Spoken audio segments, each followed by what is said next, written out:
Hello and welcome to the third part of Enhance Your Light Trails in RAW video tutorial. Now, with all our split toning and our colour changes made to each layer, we just want to do a little bit of an adjustment on some of the noise content within the picture just before we open it up and start to get layering. So first thing to do, just make sure that you've got your preview window at 100%, and you can do that down in the bottom left hand corner. You'll see a little 25% drop down. Click once and then just click on 100%, and that'll zoom your picture in to 100%. Now if I just move around, we'll see that the noise within these pictures is pretty good. But if you do need to make any adjustments to that, then you can just click on the Detail tab within RAW, then go down to your luminance slider and just take that up to about 70. And then your colour slider you can just take up to about 50. Now luminance slider takes out all your light noise, and colour slider takes out all of your colour noise, and those are known as luminance and chrominance noise. So if you have a quick look around the screen again, just click on the preview before and after. On this picture you can't see much difference, but when you're doing your own you should just see the noise within the image reduce nicely. Okay, we've now got our 5 images all adjusted and ready to go into Photoshop. We've adjusted those totally in RAW, and what we've done is just to change the colours within each of the pictures. Rather than enhancing the detail and trying to get a natural look to our tint and tone, we've actually changed it to give a more vibrant spread of colours across those 5 images. Now we've got one more RAW conversion to do, but before we do that we just need to open up these 5 images. So if I hold down Shift, making sure that I have the top image selected, click onto the bottom and that'll select all 5 images. Now if you've got loads of images in your image bin on the left hand side, just click Select All button at the top, and then Open Images down in the bottom right, and that'll open up all of those images within Photoshop. Okay, it's taken a few moments for those RAW files to open up, and now I need to open up the last of the RAW files, convert it, and that image is going to be used as our background layer. So if I go Ctrl O, pick the image I want to use as our background and click Open. Now what will happen is, because we've made the adjustments to the RAW file before, Photoshop will automatically save down what's known as an XMP file, and that stores all the adjustments that we've made within RAW to the image. So next time we open it up, all of those adjustments that we've made previously are still applied to the picture.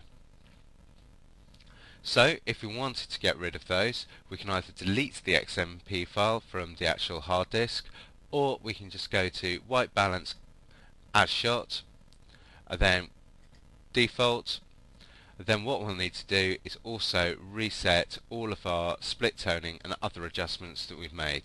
So deleting the XMP file is a lot quicker and a lot easier. So in this instance what we've actually done is we've really only adjusted the basic settings and split tone settings. So by resetting all of those we go back to the original really unconverted picture.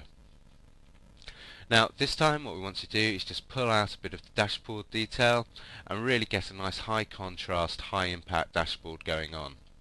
So if we take a look, we've got quite a nice picture here, very few light trails actually slicing into the car itself, and all I want to do is just to adjust the exposure for the dashboard and the roof a little bit here as well. So as before, I'm actually going to reduce that slightly. Then I want to increase the contrast a little bit just to really pull out and get that sort of impact for the dash. And then finally what I want to do is just to really boost the red of the dashboard so it looks very vibrant and racy. So I'm going to click on Split Toning.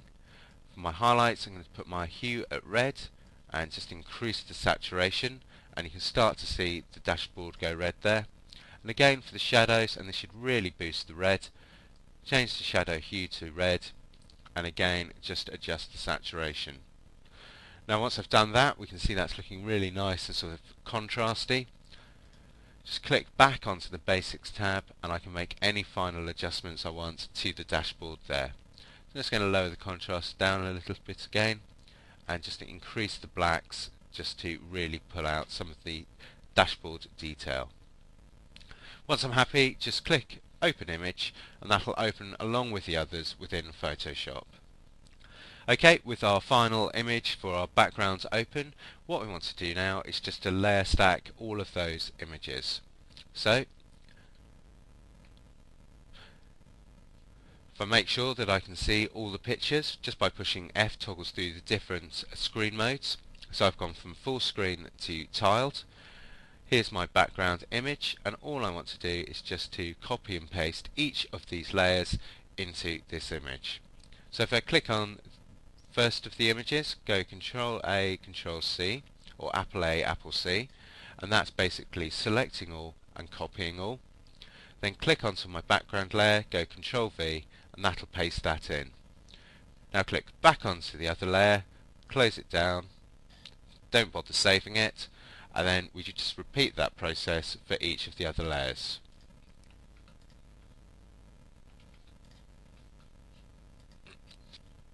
Okay, it'll take you a couple of seconds to do that. So we've now got 6 layers built up. I can just very quickly click through those. Now these all line up pretty well, so we won't really have to do any rejigging of the image files. But if you do, then what you can do is just click on the top file, click down onto the bottom background file.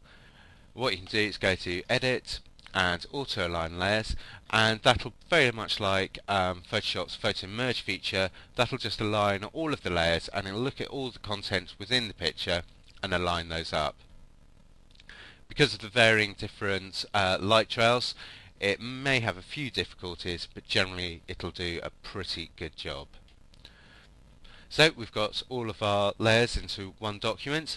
I'll leave you to get on with that and join you in the last part where we convert all of those layers into our vibrant light trails image.